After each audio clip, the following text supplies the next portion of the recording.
সলনি হৈছে এসময়ত ভয় লগা নাগালেণ্ডৰ। নাগালেণ্ডৰ পাহাৰত এতিয়া চাহ খেতি আৰু পাহাৰৰ চাহ বাগিচা সলনি হৈছে পৰ্যটনস্থলীলৈ। নাগালেণ্ডৰ চাহ পৰ্যটনক এক অনন্য মাত্ৰা প্ৰদান কৰিছে যোৰহাটৰ এগৰাকী উদ্যোগীয়ে। পাহাৰৰ বিশাল এলেকাত ৰোপণ কৰা হাজাৰ হাজাৰ গছৰ মাজত গঢ় লৈ উঠিছে সেউজীয়া চাহ বাগিচা। আছে মনোমোহা ৰিজৰ্ট।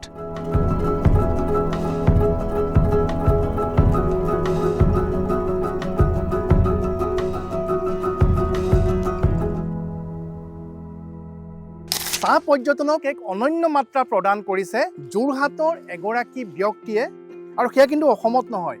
মোৰ পিছফালে সেই পাহাৰকেইটা দেখি নিশ্চয় আপোনালোকে অনুভৱ কৰিব পাৰিছে যে মই ক'ত আছোঁ। মই আছোঁ বৰ্তমান নাগালেণ্ডৰ মন জিলাৰ টিজিতৰ সমীপতে, আৰু ইয়াত এখন বিশাল চাহ বাগিচা খুলিছে যোৰহাটৰ এগৰাকী ব্যক্তিয়ে।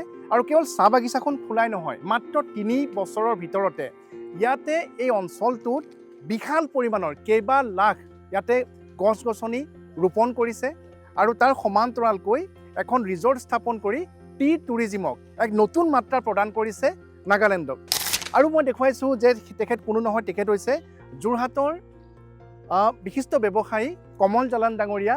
আজি আমি আহিছিলোঁ এই বিশেষকৈ নাগালেণ্ডৰ টিজিতত যি টি টুৰিজিম চাহ পৰ্যটনক যে এক অনন্য মাত্ৰা আপুনি প্ৰদান কৰিছে, আমি চাই দেখি অভিভূত হৈ পৰিছোঁ। প্ৰথমে সুধিব বিচাৰোঁ যে কেনেধৰণে সাহস কৰিলে বা কেনেধৰণে প্ৰত্যাহ্বান ল'লে যে 3 বছৰতে এটা ইমান বিশাল অঞ্চল, কিমান হেক্টৰ বুলি কৈছিলে আপুনি? 60 হেক্টৰ, মানে এক বৃহৎ অঞ্চল। অলপ ক'ব নেকি দাদা এইটো চাহ পৰ্যটনক যিধৰণে আপুনি নাগালেণ্ডত এনেধৰণে আগবঢ়াই লৈ গৈছে? মানে প্ৰথম কথা হ'ল, চাহটো পৃথিৱীৰ ভিতৰতে পানীৰ পিছত অধিক পেয় লিকুইড।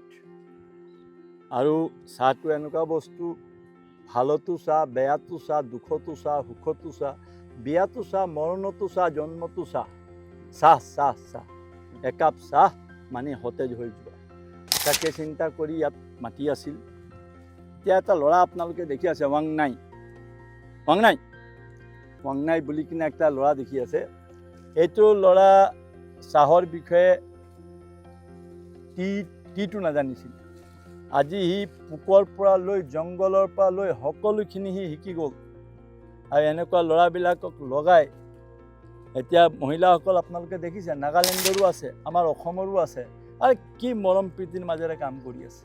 হয়, আৰু যিটো আপোনাৰ চাহ পৰ্যটন যিধৰণে আপুনি গঢ়ি তুলিছে, অলপ সেই বিষয়ে ক'ব নেকি যে কিমান গছপুলি ইয়াতে ৰোপণ কৰিছে? বহুত গছ আমি দেখা পাইছোঁ, কেৱল চাহ পুলিয়ে নহয়, এই বাগানখন স্থাপন কৰাৰ লগতে কিমান গছপুলি আপুনি এতিয়ালৈকে ৰোপণ কৰিছে?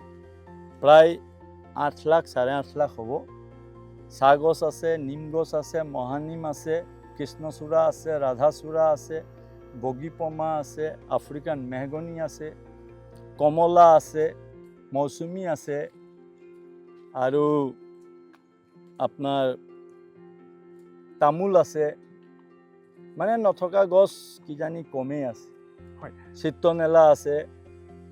চিত্ৰনেলাটোৰ পৰাও যে আমি অইল উলিয়াব পাৰোঁ, এইখিনি এটা আশাবাদী। হয়, আৰু আমি যিটো জানিব পাৰিছোঁ যে প্ৰায় 9 কিলোমিটাৰ দীঘল, 4.5 কিলোমিটাৰ বহলে বিস্তীৰ্ণ অঞ্চলত কেৱল মাত্ৰ পাহাৰৰ টিলা আছিলে বা এনেধৰণৰ বিশেষ গছ-গছনিও সংখ্যা সীমিত আছিলে। তাত নতুনকৈ যিখন আমি এতিয়া কি বুলি ক'ম, এখন চাহ বাগিচা বা বিভিন্ন গছেৰে পৰিপূৰ্ণ এখন অৰণ্য, আৰু তাতে তাৰ মাজতে এখন ৰিজৰ্ট। গতিকে যিটো পৰ্যটনৰ, যিটো চাহ পৰ্যটন, যিটো অসমত বৰ্তমান অতি অগ্ৰাধিকাৰ দিয়া হৈছে, চৰকাৰে অগ্ৰাধিকাৰ প্ৰদান কৰিছে, নাগালেণ্ডত আপুনি কেনেধৰণৰ সঁহাৰি পাইছে এই ক্ষেত্ৰত? মই গভৰ্ণমেণ্টৰ কোনো সহায় লোৱা নাই, ৰাইজৰ সঁহাৰি খুব ভাল। মোৰ প্ৰথম উদ্দেশ্য হ'ল, আমাৰ চুবুৰীয়া ৰাজ্য নাগালেণ্ডৰ মানুহ কিয় আমাৰ তালৈ গৈ ভয় খাব লাগে, বা আমি কিয় ইয়ালৈ আহি ভয় খাব লাগে? এই সমন্বয়ৰ হেতুটো কোনোবা জেগাত কেৰুণ লাগি আছে, চেষ্টা কৰিছোঁ এই কেৰুণটো আঁতৰাবলৈ। আৰু এই কেৰুণটোত মই যথেষ্ট সক্ষম হৈছোঁ। মোৰ চাহ ফেক্টৰী আছে ইয়াত, যিজন ল'ৰা ৰৈ আছে মোৰ কিনাৰত, ই চিনাকি আমাৰ অসমীয়া ল'ৰাবিলাকক কৈছে, মই আছোঁ নহয়, মোৰ ঘৰ আছে নহয়, ভয় নকৰি, মই আছোঁ নহয়। এনেকৈ কৰি কৰি ইনস্পাইৰেশ্যন দি দি আমি বিভিন্ন জেগাৰ পৰা মানুহ আনিছোঁ।